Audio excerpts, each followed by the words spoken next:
Hello guys, R S education Pune या YouTube चॅनलमध्ये आपलं स्वागत आहे. मागील व्हिडिओमध्ये आपण शेकडेवारी हा टॉपिक घेतला होता. त्याची लिंक खाली डिस्क्रिप्शन बॉक्समध्ये दिलेली आहे. आज आपण बघणार आहोत सरळ व्याज.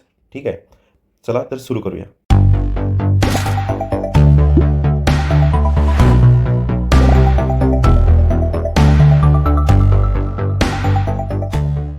सरळ व्याज म्हणजेच काय? तर व्याजाचा एक प्रकार असतो. ज्यावेळेस आपण कोणाकडून समजा एक आपला मित्र आहे, त्याच्याकडनं आपण ₹1000 घेतलेत आणि 1 वर्षभरासाठी आपण त्याच्याकडनं पैसे घेतले. त्यानंतर ज्यावेळेस परत द्यायची वेळ आली, 1 वर्ष झालेलं होतं, त्यावर आपण काहीतरी एक्स्ट्रा पैसे देतो किंवा अगोदरच आपण ज्यावेळेस बँकेतून जातो, त्यावेळेस बँकेतून कर्ज घेताना अगोदरच इंटरेस्ट रेट वगैरे सगळं माहिती दिलेली असते. त्यानुसार वर्षाच्या शेवटी आपण जेवढे पैसे घेतले त्याच्यावर आणखीन काहीतरी पैसे देऊन आपण त्यांना पैसे परत करतो. त्याला आपण काय म्हणतो? तो व्याज म्हणतो, म्हणजेच इंटरेस्ट म्हणतो.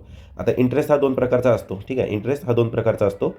हा एक तर सरळ व्याज असू शकतो, एक तर चक्रवाढ व्याज असू शकतो. ठीक आहे, चक्रवाढ व्याज आपण पुढच्या व्हिडिओमध्ये करणार आहोत. तर सरळ व्याज जो आहे, तो सरळ व्याज म्हणजे काय? नावासारखाच सरळ असतो. ठीक आहे, म्हणजे जर समजा आपल्याला ₹100 आपण कोणाकडून घेतले आणि 10% सरळ व्याज असलं, 10% सरळ व्याज म्हणजेच काय, की एका वर्षात आपल्याला 10% द्यायचे आहे. ठीक आहे, शेकडेवारी आपला अगोदरच झालेला आहे, म्हणून टक्के कसे काढायचे हे आपल्याला माहिती आहे. तर ₹100वर 10% आपल्याला द्यायचं आहे. ₹100 10%, 100चे 10% म्हणजेच काय? 1 झिरो कमी ₹10. म्हणजेच काय, की आपण ₹100 वर्षाच्या सुरुवातीला घेतले, ₹100 वर्षभर वापरले. आता हे वापरल्याचा मोबदला म्हणजे की बाबा आपण वापरले, आता याला आपला फायदा झाला. आपला फायदा झाला तर पुढच्यांना पण त्याचा फायदा व्हायला हवा. त्यासाठी आपण काय करणार? त्याला ₹10 एक्स्ट्रा देणार. म्हणजेच काय, समजा 1 जानेवारीला ₹100 घेतले, तर 31 डिसेंबरला परत करताना आपण याला ₹10 एक्स्ट्रा देणार. म्हणजे असे टोटल ₹110 देणार. ठीक आहे, मग समजून घ्या, जर आपण 1 वर्षासाठी न घेता 2 वर्षासाठी घेतले, या वर्षी घेतले आणि पुढच्या वर्षीच्या डिसेंबरमध्ये दिले, तर मग परत या वर्षीचे ₹10 आणि या वर्षीचे ₹10 असे 2 वर्षाचे ₹20 आणि 100 म्हणजे असे ₹120 आपण त्याला देणार. तिसऱ्या वर्षासाठी परत ₹10, परत मग ते ₹30 होणार. मग चौथ्या वर्षासाठी परत ₹10, मग ते ₹40 होणार. म्हणजे 4 वर्षाचे 10 आणि ₹40. तर असं व्याज हे व्याज जे आहे ते सरळ पद्धतीने लागू होत जातं. म्हणून याला काय म्हणतात? सरळ व्याज म्हणतात. ठीक आहे, तर आता जे पर्सेंटेज असणार ते आपल्याला तेवढे द्यावे लागणार त्याच्यावरती. ठीक आहे, तर आता आपण याच्या काही टर्म जाणून घेऊया. सरळ व्याज इथपर्यंत कळलं असेल तुम्हाला काय आहे तर. तर आता सरळ व्याजमध्ये असते एक रास. रास म्हणजे काय असते बघा. रास म्हणजे झाली, समजा आता ₹100 आपण घेतले, तर मी इथं सांगतो काय होतं. ₹100 आपण घेतले. ठीक आहे, ₹100 आपण घेतले तर ही झाली मुद्दल. ठीक आहे, ₹100 आपण घेतले, ही झाली मुद्दल. मुद्दललाच इंग्लिशमध्ये काय म्हणतात? मराठीत तर नाव माहीतच पाहिजे, सोबत इंग्लिशचे पण नावं आपल्याला माहीत पाहिजे. ठीक आहे, प्रिन्सिपल. ठीक आहे, हे शाळेवाले प्रिन्सिपल नाही आहेत. प्रिन्सिपल म्हणजे एक मुद्दल पण होत असते. ठीक आहे, त्याच्यानंतर मुद्दल जी झाली आपली ₹100. ठीक आहे, त्याच्यानंतर असतं आपलं व्याज. व्याज काय, तर ₹10 आपण याच्यावरती एक्स्ट्रा देणार. हे झालं आपलं व्याज. म्हणजेच याला काय म्हणतो आपण? याला काय म्हणतो? इंटरेस्ट. त्याच्यानंतर मग आता हे 100 म्हणजे मुद्दल अधिक हे व्याज ₹10 असे ₹110. हे जे ₹110 होतात याला अमाऊंट म्हणतात. ठीक आहे, म्हणजेच मराठीमध्ये रास म्हणतात, इंग्लिशमध्ये अमाऊंट म्हणतात. ठीक आहे, आता सरळ व्याजला सिंपल इंटरेस्ट म्हणतात, म्हणून सिंपल इंटरेस्ट. त्याच्यानंतर टाईम म्हणजे वेळ किती बाबा, 1 वर्षासाठी आहे, 2 वर्षासाठी आहे, 3 वर्षासाठी आहे, त्यासाठी टाईम म्हणजेच वेळ असतो. रेट असतो एक. रेट म्हणजेच काय, की कुठला दर. रेट म्हणजे दर, कुठल्या दराने आपण देतो. म्हणजे आता इथं होता 10% दर होता, कधी कधी 20% असू शकतो, कधी 30%, कधी 5%. ठीक आहे, तर रेट, याला दरलाच रेट म्हणतात. ठीक आहे, तर आता बघा अमाऊंट म्हणजे काय असते, तर मुद्दल आणि व्याजाची बेरीज. मुद्दल अधिक व्याज बरोबर रास. रास म्हणजेच काय, अमाऊंट म्हणजेच काय, इथं बघा. मुद्दल म्हणजे काय, प्रिन्सिपल. व्याज म्हणजे काय, इंटरेस्ट. प्रिन्सिपलचा पी, इंटरेस्टचा आय. पी प्लस आय बरोबर ए म्हणजे काय, तर ए अमाऊंटचा. ठीक आहे, ए अमाऊंटचा. पी म्हणजे इथं मुद्दलला पी दिला. पी म्हणजे काय, प्रिन्सिपल काय असेल. आता परत या रासमधून जर हे या साईडला गेलं, व्याज या साईडला गेलं, तर वजा व्याज होणार. वजा व्याज बरोबर काय होईल, मुद्दल. सो रास वजा व्याज मुद्दल. ठीक आहे, म्हणजेच काय, अमाऊंट वजा इंटरेस्ट बरोबर प्रिन्सिपल. त्यानंतर व्याजला इथं काय म्हणतात, इंटरेस्ट म्हणतात, म्हणून इथं आय दिलेला आहे. त्यानंतर सरळ व्याज म्हणजे काय, सिंपल इंटरेस्ट. त्याचा शॉर्ट फॉर्म. ठराविक रकमेवर कालावधी समप्रमाणात आकारलेल्या व्याजाला सरळ व्याज म्हणतात. सरळ व्याज तुम्हाला कळलेलंच आहे. ठीक आहे, आता टाईम आणि रेट काय, तर टाईम जेवढ्या दिवसासाठी असणार ते, दर ज्या रेटने आपल्याला लोन भेटलेला आहे तो. ठीक आहे, चला आता क्वेश्चनकडे जाऊया. सिंपल इंटरेस्टचा तसा फॉर्म्युला दिलेला आहे, म्हणजे SI म्हणजेच काय, सिंपल इंटरेस्ट. सिंपल इंटरेस्टचा एक फॉर्म्युला दिलेला आहे, P/R/T/100. ठीक आहे, तर आता यावरनं तुम्ही सिंपल इंटरेस्ट काढू शकता. पण हा फॉर्म्युला मला तर नाही वाटत काही गरजेचं आहे, कारण सिंपल आहे की तुम्ही काय करणार आहे, रेट म्हणजे जसं आता ₹100. पहिले समजून घ्या की काय करायचं आहे तुम्हाला नेमकं. ₹100 एका वर्षाला तुम्ही ₹10 देणार. तर तुम्हाला व्याज काढायला सांगितलं. जसं आता प्रश्न आहे की 100 रुपयावरती 10% दराने 5 वर्षाचे किती रुपये होणार? ठीक आहे, 5 वर्षाचे किती रुपये होणार आहे? तर आपला 5 वर्षाचे किती? तर तुम्हाला माहिती आहे की एका वर्षाचे 10 रुपये म्हणजेच 5 वर्षाचे 50 रुपये. म्हणजेच तुम्ही इथं काय केलं, 10 गुणिले 5 म्हणजेच 10. हे 10 जे होते हे आपले काय होतं, रेट होता. ठीक आहे, आणि 5 काय होता, टाईम होता. ठीक आहे, रेट म्हणजेच दर होता. हा आर जो आहे रेट म्हणजेच दर, टाईम जो आहे ती वेळ होता आपला 5 वर्ष, आणि 100 काय होती, ही आपली मुद्दल होती म्हणजेच काय, पी होता, प्रिन्सिपल. तर मग तुम्ही काय करणार, 10 गुणिले 5. ठीक आहे, आता हे काय होतं, हा रेट नेहमी तुमचा पर्सेंटेजमध्ये दिलेला जातो. मागच्याच शिकलेवारीमध्ये सांगितलं, ज्यावेळेस हे सिम्बॉल येणार त्यावेळेस आपल्याला 100 नाही भागाकार करायचा असतो. म्हणजेच काय, 10%, 10 भागीला 100, टक्के असल्यामुळे 10 भागीला 100 गुणिले 5. 5 काय आहे, तर टाईम आहे. म्हणजेच काय, हा झाला आर, हा झाला टी, तर 5 10 50. म्हणजेच इथं जर इथं बघायला गेलं आणि इथं आपली काय राहील, मुद्दलचे म्हणजेच पीचे, मुद्दलचे आर गुणिले टी. तर आता इथं बघायला गेलं तर बघा, इथं दिला आहे आर, इथं दिला आहे टी. म्हणजेच काय, तर मुद्दलच्या दरचा टाईम म्हणजे इथं 10 5, आता 50% ते इथं 100%मुळं, आणि कितीचे 50%, तर 100चे 50%. 100 कॅन्सल, 50 उत्तर येईल. म्हणजेच काय, हा फॉर्म्युला काही नसून काय आहे, तर आपल्याला आर एन टी तसे आपण गुणाकार करणारच आहे. कारण एका वर्षाचे माहीत पडल्यावर एका वर्षाचे माहीत पडलं तर आपल्याला जेवढे वर्ष सांगतील त्याने गुणावं लागेल, आणि ते मग पर्सेंटेज बनणार. तर तेवढे पर्सेंटेज मुद्दलचे. तर म्हणून आपण इथं करतो पी गुणिला आर गुणिला टी भागीला 100. हे 100 ह्या आरमुळे आहेत. आरमुळे म्हणजे रेटमुळे. रेट कशामध्ये असतो, पर्सेंटेजमुळे मध्ये, म्हणून त्याला आपण 100 करतो. ठीक आहे, तर आता प्रश्न बघूया.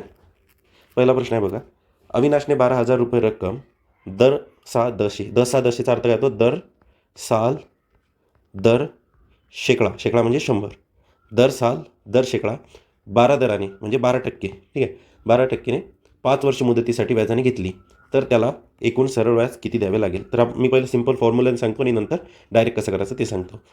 तर मुद्दल म्हणजेच काय, मुद्दल म्हणजेच पी तुमचा आहे इथं 12,000. ठीक आहे, जी रक्कम तुम्हाला भेटते ती असते मुद्दल. त्याच्यानंतर आहे तुमचा इथं दिलं 12% म्हणजेच काय, दर म्हणजेच रेट आर, तो आहे तुमचा 12%. त्यानंतर आहे वर्ष म्हणजेच टाईम. ठीक आहे, वेळ म्हणू शकतो, वेळ, टाईमचा टी बरोबर आहे ते 5 वर्ष. आता तुमचा फॉर्म्युला आहे एस आय, सिम्पल इंटरेस्ट बरोबर पी गुणिला आर गुणिला टी भागीला 100. ठीक आहे, तर पी किती झाला आहे, 12,000, आर किती झाला आहे, 12 गुणिला टी म्हणजे 5. ठीक आहे, आता तुम्ही म्हणणार सर इथं या पर्सेंटेजचे 100 कुठे घेतले, हे 100 जे आहेत ना ते या पर्सेंटेजचेच आहेत खालचे 100 बरोबर, येस आहे. आता 0 0 0 0 कॅन्सल, वर राहिले 120 गुणिला 12 गुणिला 5. ठीक आहे, आता 12 पंच 60 गुणिला 120, 0 0 ॲज इट इज, 12×72, 7,200. हे आपलं काय ते उत्तर येतं, 7,200. आता याला शॉर्टकटमध्ये कसं करायचं, शॉर्ट ट्रिक म्हणत नाही आहे मी, लक्षात ठेवा. हां, मी शॉर्ट ट्रिक कधीच वापरत नाही, कारण काही गोष्टी असतात जे तुम्हाला सरळ पद्धतीनं कळल्या की लोक त्याला शॉर्ट ट्रिक म्हणायला लागतात, पण शॉर्ट ट्रिक असं काहीच नसतं. सरळ आता आहे की एका वर्षाचे तुम्ही 12% देणार आहात बरोबर, 2 वर्षाचे 12 12 24 प्लस अधिक 12, म्हणजे आता 1 वर्ष, 2 वर्ष, 3 वर्ष, 4 वर्ष, 5 वर्ष. पहिल्या वर्षाचे 12 अधिक दुसऱ्या वर्षाचे 12 अधिक तिसऱ्या वर्षाचे 12 अधिक चौथ्या वर्षाचे 12 अधिक 5व्या वर्षाचे 12, म्हणजेच काय, 12 2 24, 12 3 36, 12 4 12 5 60. पण टोटल तुम्ही किती देणार आहे, टोटल 60% त्याला देणार आहे. ठीक आहे, 60%. आता 60% कशाचे देणार आहे, तर 12,000च्या. तर 12,000च्या 60% तुम्हाला माहिती आहे कसे काढायचे, 12,000, कारण शेकडेवारी मी शिकवलेलं आहे याच्या अगोदर. 12,000च्या 60%, 12,000 गुणिला 60 भागीला 100. हे टक्क्यामुळे हा 100 इथं आला, 0 0 कॅन्सल, 0 0 कॅन्सल, 12×72, आणि हे 2 0 ॲज इट इज, 7,200. ठीक आहे, म्हणजे फॉर्म्युला वापरायचा असेल वापरा, त्यानं सोपं होणार.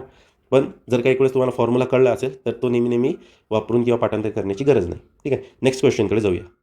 आता हा प्रश्न बघा, दशादशी म्हणजेच दरसाल दर शेकडा 10% दराने, हे 10% म्हणणं गरजेचं, 10 दराने म्हटलं चालतं किंवा 10% दराने एका रकमेची 4.5 वर्षात, 4.5 वर्षात म्हणजे 4 वर्ष आणि अर्ध वर्ष 9,000 सरळ व्याज होते, तर रक्कम किती? आता तुम्हाला कधी पण अर्थमॅटिकमध्ये ना तुमच्याकडे डाटा काय काय आहे ते जाणून घेणं खूप महत्त्वाचं असतं.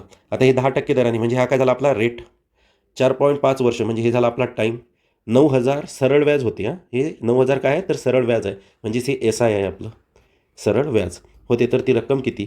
तर रक्कम काढायची म्हणजेच काय, मुद्दल काढायची. मुद्दल काढायची म्हणजेच काय, तुम्हाला काय काढायचं आहे, मुद्दल काढायचे म्हणजेच तुम्हाला काढायचं आहे पी.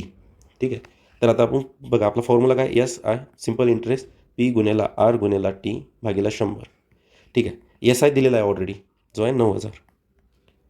पी किती आहे माहिती नाही, आर किती आहे, इथं आर दिलेला आहे 10%, टी किती दिलेला आहे 4.5 म्हणजेच 4.5 किंवा 4.5, आणि इथं 9,000 घेतलं आणि 100 ॲज इट इज खाली. आता 0 इथं कॅन्सल होऊन जाईल. मग आता हा 10 या साईडला गुन्हेला जाईल. ठीक आहे. तर 9,000 गुन्हेला 10 बरोबर पी गुन्हेला 4.5. ठीक आहे. आता 4.5 या साईडला गुन्हेला तर भागीला येतील. 9,000 गुन्हेला 4 गुन्हेला 10 गुन्हेला 10 भागीला 4.5 बरोबर पी. पी म्हणजेच काय? प्रिन्सिपल. आपल्याला प्रिन्सिपल काढायचं आहे. पी म्हणजेच काय? प्रिन्सिपल. तर आता आपल्याला माहिती आहे की 45. आता इथं पॉईंट असल्यामुळे काय करू? इथं गुन्हेला 10 करू. खाली 10 केलं गुन्हेला तर वर पण 10 करू. म्हणजे हे होणार 10 गुन्हेला 9,000 गुन्हेला 10. आता हा 10 कशामुळे आहे? फक्त हा पॉईंटसाठी घेतला आहे आपण. आणि हे 10 गुन्हेला 4.5 म्हणजे हे काय होतील? 45. ठीक आहे. आता 45 दुने 90, 2 0 ॲज इट इज आणि 1 2 3 4 0 उरले. तर 2 1 2 3 4 म्हणजेच काय? 20,000 रुपये. 20,000 रुपये हे आपलं काय असणार? फायनल उत्तर असणार आहे. आता 4.5ला तुम्ही असं पण लिहू शकता 9/2 आणि ते इथं पण वापरू शकता. आता जर इथं समजा 9/2 असतं, इथनं पुढची सिस्टीम परत बघा. समजा आता आपण 4.5च्या जागी 9/2 घेऊ. 9/2 9/2 या साईडचे 9/2 या साईडचे 9/2 त्या साईडला जातील. सांगितलं होतं की या साईडचं जाताना त्या साईडला उलटं होतं.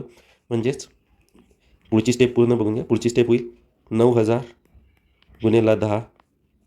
आता या साईडचे तुम्ही त्या साईडला जाताय म्हणजे काय? हे हा वरचा 9 जो आहे तो खाली होईल आणि हा 2 वर होईल. 2 वर आणि 9 खाली बरोबर पी. तर पी 9 9 1 9 3 0 ॲज इट इज. मग 1 2 3 4 असे 4 0 आणि 2 1 2 20,000. ठीक आहे. एकतर अशा प्रकारे पण करू शकता 4.5ला असं लिहून. किंवा आता डायरेक्टली विदाऊट फॉर्म्युला आपण कसं करू? म्हणजे फॉर्म्युला चला आपल्याला माहितीच नाही फॉर्म्युला काय आहे. तर एक सरळ बघा. 10% दराने एका रकमेची 4.5 वर्षात. ठीक आहे. 10% दर एका वर्षाचा आहे. म्हणजे 1 2 3 4 आणि हे अर्धवर्ष. तर एका वर्षाचे 10% म्हणजे पहिल्या वर्षाचे 10% अधिक दुसऱ्या वर्षाचे 10%, तिसऱ्या वर्षाचे 10%, चौथ्या वर्षाचे 10%, 5व्या वर्षाचे अर्धवर्ष आहे म्हणून अर्धे टक्के म्हणजेच 5%. 10 पूर्ण वर्षाचे तर अर्ध्या वर्षाचे 5%. तर 10 20 30 40 आणि 40 आणि 5 45. 45%. आता एक सरळ आहे. 45% एका आकड्याचे 45% हे 9,000 आहेत. ठीक आहे. तर त्याच आकड्याचे 100% किती? ठीक आहे. म्हणजेच काय? एक्सचे 45% 45/100 जर 9,000 असतील तर एक्स किती? मग एक्स हे त्या साईडला उलटं होईल परत. 9,000 गुन्हेला 45 भागीला 100.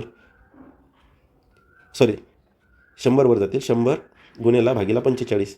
तर 45 दुने 90 0 0 2 0 0 0 0 20,000. ठीक आहे. बघा नेक्स्ट क्वेश्चन. दर दर्शिका 6% दराने एका रकमेचे 5 वर्षात 810 रुपये सरळ व्याज होते. तर त्याची रास किती? ठीक आहे.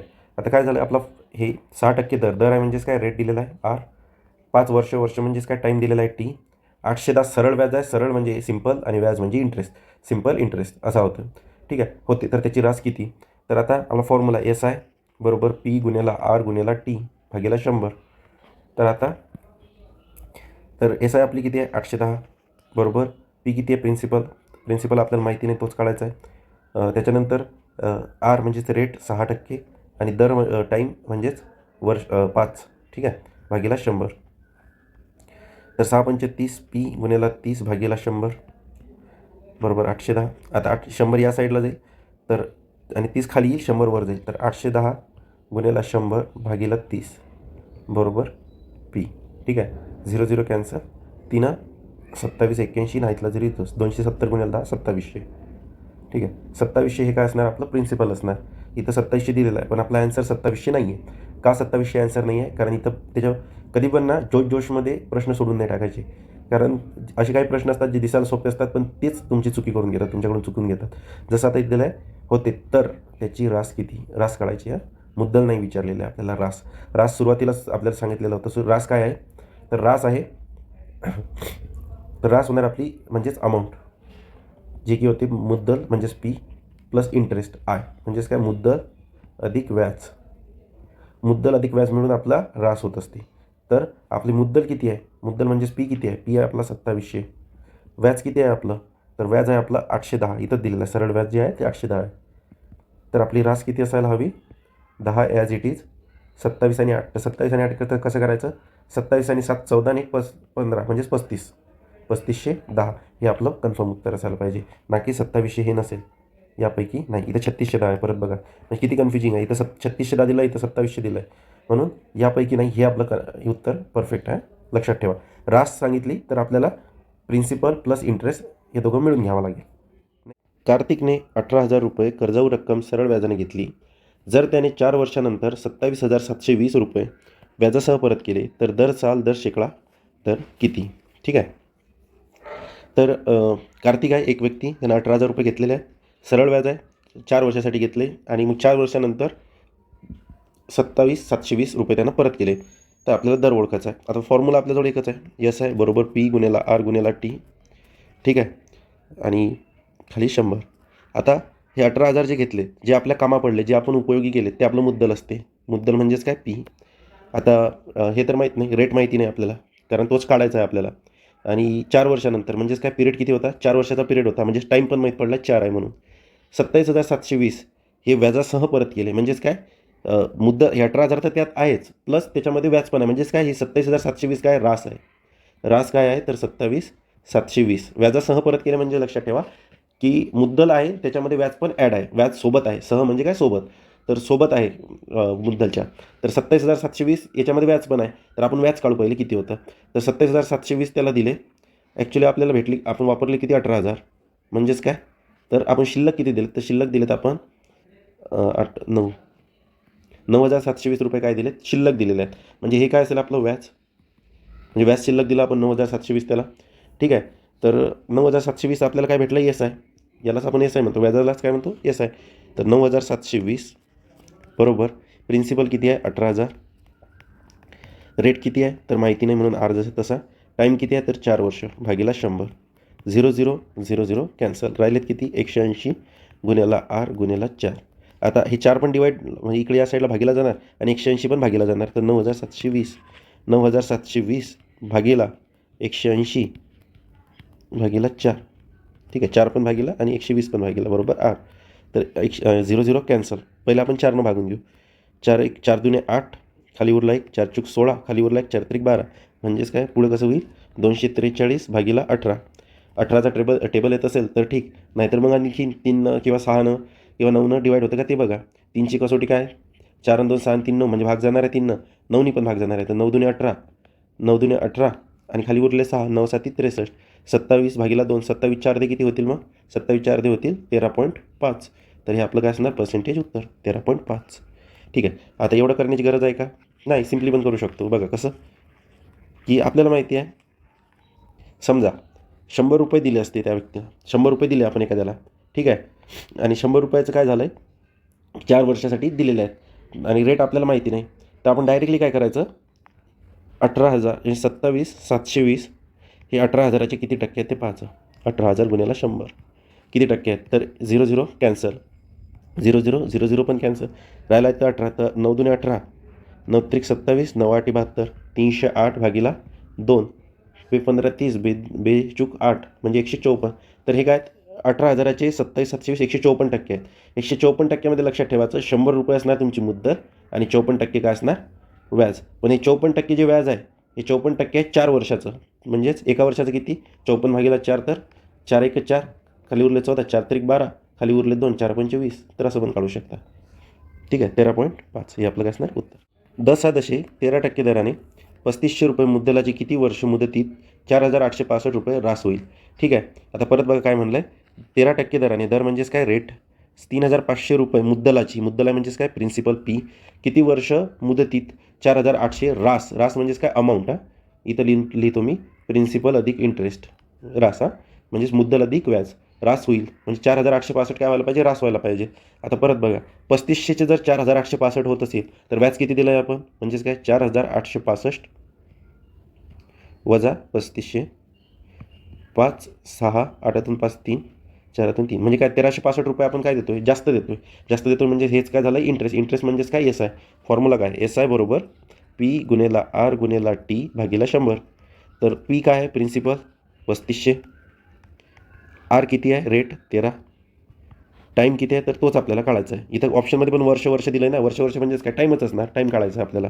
बरोबर भागीला 100 बरोबर. एस आय किती आलं आहे? 1,365. सिम्पल इंटरेस्ट व्याज आपलं. तर 1,365 0 0 0 0 कॅन्सल. 1,365 या साईडचे दोन्ही हे काय असेल? भागीला येणार. 13 भागीला 35 बरोबर टी. ठीक आहे. तर मग 5 7 35, 5 2 10, 5 7 35, 5 3 15, 273 पुढं 273 भागीला 13 गुणिले 7, 13 दुने 26, 13 एक 13, 21 भागीला 7, 7 त्रिक 21. तर 3 आपलं काय असणार उत्तर, 3 वर्ष. किंवा डायरेक्ट जर काढायचं असेल तर कसं करणार, ठीक आहे. एका वर्षाचे तुम्ही 13 रुपये देणारा, ठीक आहे. एका वर्षाचे तुम्ही 13 रुपये देणारा. हे कसं, हे माहीत पडलं की 4,865 तुम्हाला आता काढायचे आहेत. 3500चे किती टक्के आहे, 3500चे 4,865 किती आहे, तर 0 0 0 0 कॅन्सल, 5 7 35, 5 9 45, खाली उरले 3, 5 7 35, खाली उरले 5 3 15, 973 भागीला 7, 7 1 7, खाली उरले 2 27, 7 3 21, ठीक आहे. खाली उरले 6, 7 9 63, म्हणजेच 139 झालेत. म्हणजेच काय, 139मध्ये लक्षात ठेवा 100 तुमची मुद्दल, 39 तुमचं व्याज आहे. तर आता एका वर्षाला 13 रुपये देता, एका वर्षाला 13 रुपये. जर 39 रुपये तुम्ही पूर्ण देत असणार तर किती वर्ष द्यावं लागलं असणार, एक वर्ष 13 दिलं असणार, दुसऱ्या वर्षी 13 आणि तिसऱ्या वर्षी 13, म्हणजेच काय 3 वर्ष. किंवा डायरेक्टली 13 भागील केलं 13 त्रिक 39, असं पण करू शकता. नेक्स्ट बघा. अने 1500 रुपये रक्कम 3 वर्ष मुदतीसाठी, ब ला 2000 रुपये रक्कम 5 वर्षासाठी. एक सेकंड, वाचण्यात थोडं चुकतं आहे. अने 1500 इथनं वाचा, अने म्हणजे या व्यक्तीने 1500 रुपये रक्कम 3 वर्षासाठी ब ला, ठीक आहे.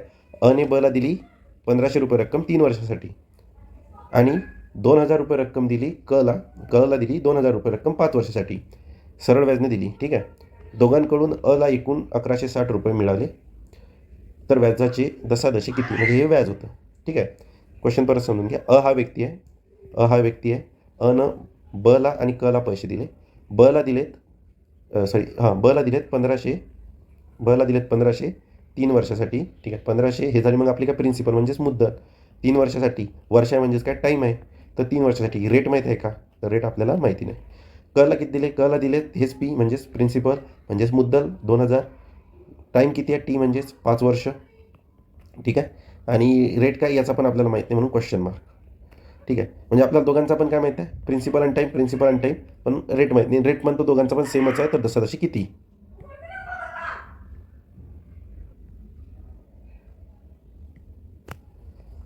तर बघा आता, तर आपलं काय फॉर्म्युला आपला SI बरोबर P गुणेला R गुणेला T भागेला 100, हा आपला SIचा फॉर्म्युला आहे.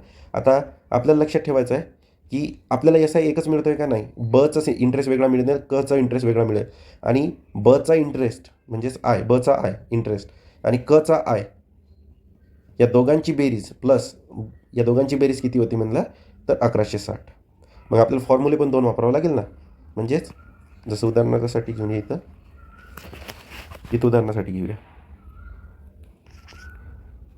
हा समजून घेऊ बसाठी. हा फॉर्म्युला बसाठी, सिम्पल इंटरेस्ट बरोबर प्रिन्सिपल गुणेला रेट गुणेला टाईम भागीला 100, अधिक हा कसाठी प्रिन्सिपल गुणेला रेट गुणेला टाईम भागीला 100. म्हणजे हे व्याज आणि हे व्याज दोन मिळून आपल्याला 1160 मिळतं, ठीक आहे. 1160. तर आता लक्षात ठेवा, प्रिन्सिपल इथं 1500 येणार, इथं 2000 येणार. टाईम इथं 3 वर्ष येणार, इथं 5 वर्ष येणार. पण रेट दोन्ही ठिकाणी सेम आहे, ठीक आहे. कारण तिथं सांगितलेलं आहे की रेट जो आहे म्हणजे सरळ व्याज जो आहे तो आपला जो दर जो आहे तो सेम आहे. तर तो इथं समजा जर आपण आर समजू तर इथं पण आरच समजू ना. इथं एक्स समजू तर इथं पण एक्सच समजू, इथं ए समजू तर इथं पण एच समजू. म्हणजे तुम्हाला सेम कन्सिडर करायचं आहे. तर 1160 काय आपला सिम्पल इंटरेस्ट, प्रिन्सिपल 1500 गुणेला 3 वर्ष म्हणजेच टाईम गुणेला आर भागीला 100 अधिक प्रिन्सिपल 2000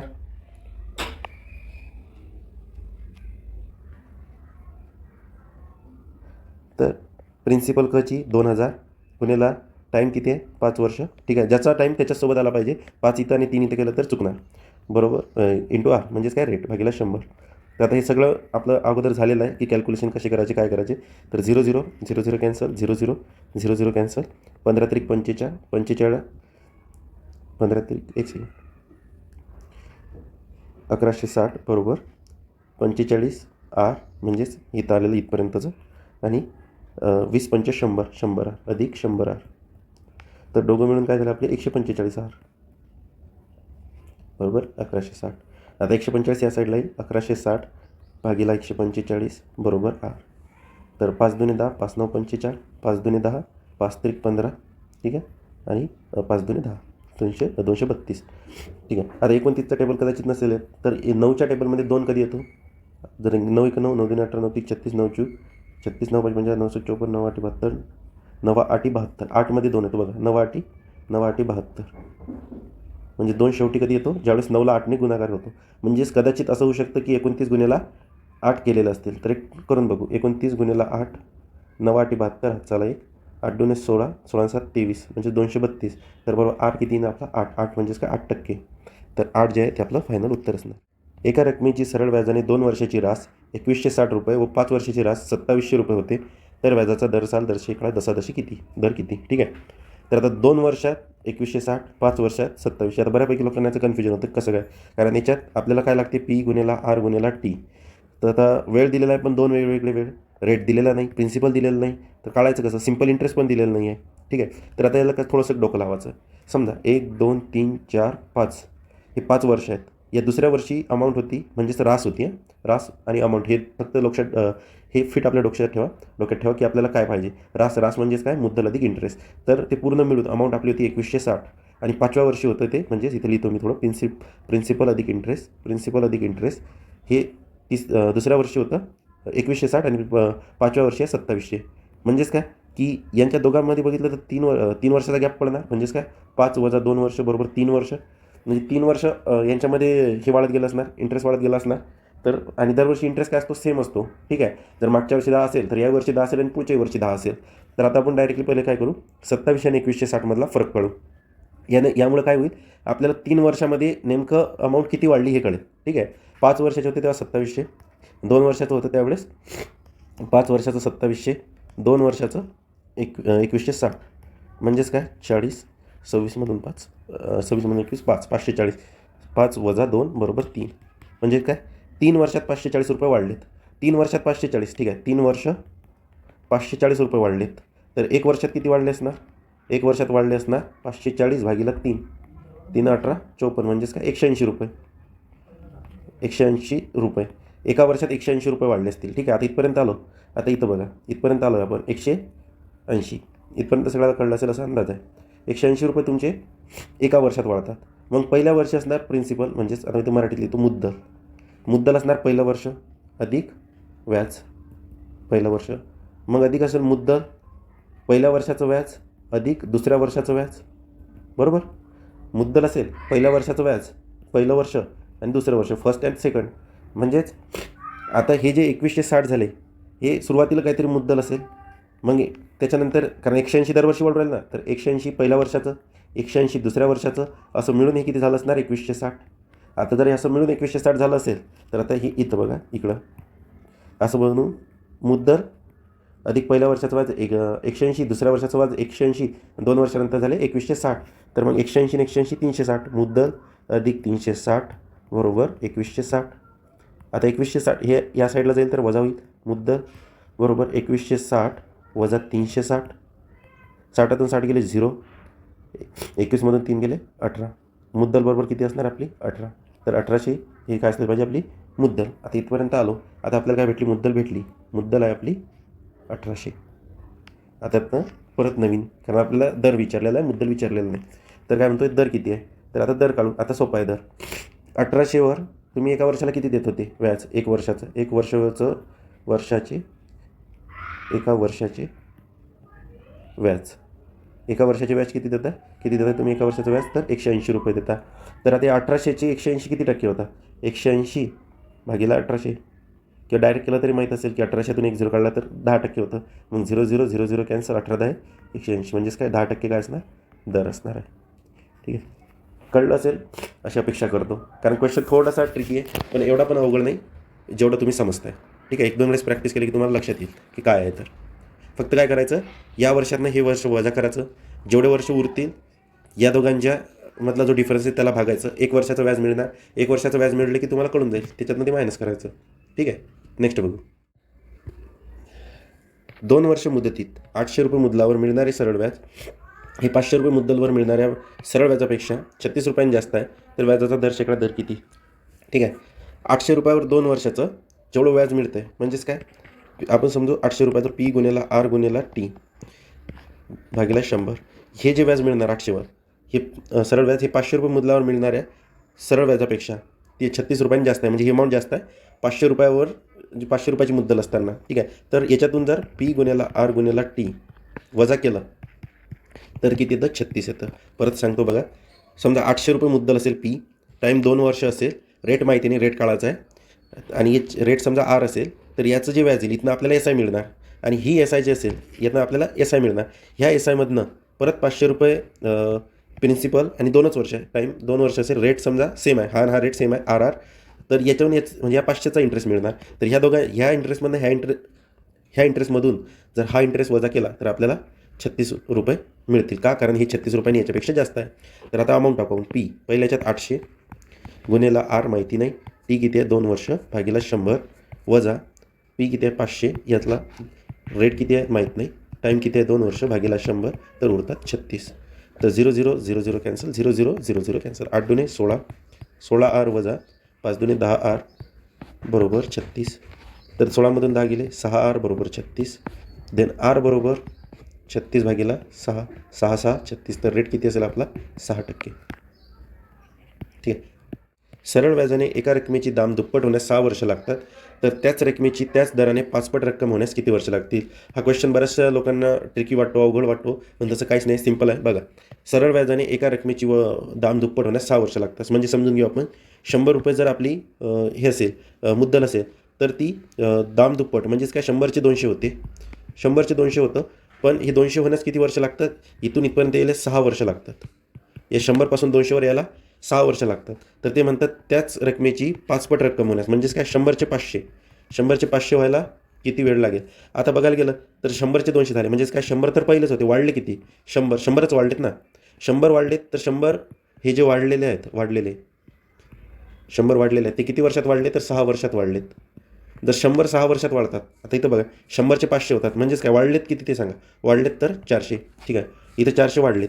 का? कारण 100 ऑलरेडी आहे, त्याच्यावर 400 वाढलेत, आणि 100 + 400 करून 500 झालेत, 5पट झाले. 100चे 5पट 500, तर 400 वाढलेत, म्हणजेच काय, 100 वाढायला 6 वर्ष, 200 वाढायला 12 वर्ष, 300 वाढायला 18 वर्ष, आणि 400 वाढायला 24 वर्ष.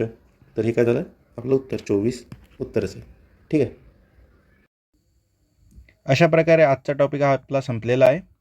तुम्हाला अंकगणिताबद्दलची कुठलीही अडचण असल्यास खाली कमेंट करा, आणि व्हिडिओ आवडला असल्यास शेअर करा, लाईक करा आणि सबस्क्राईब करा. धन्यवाद.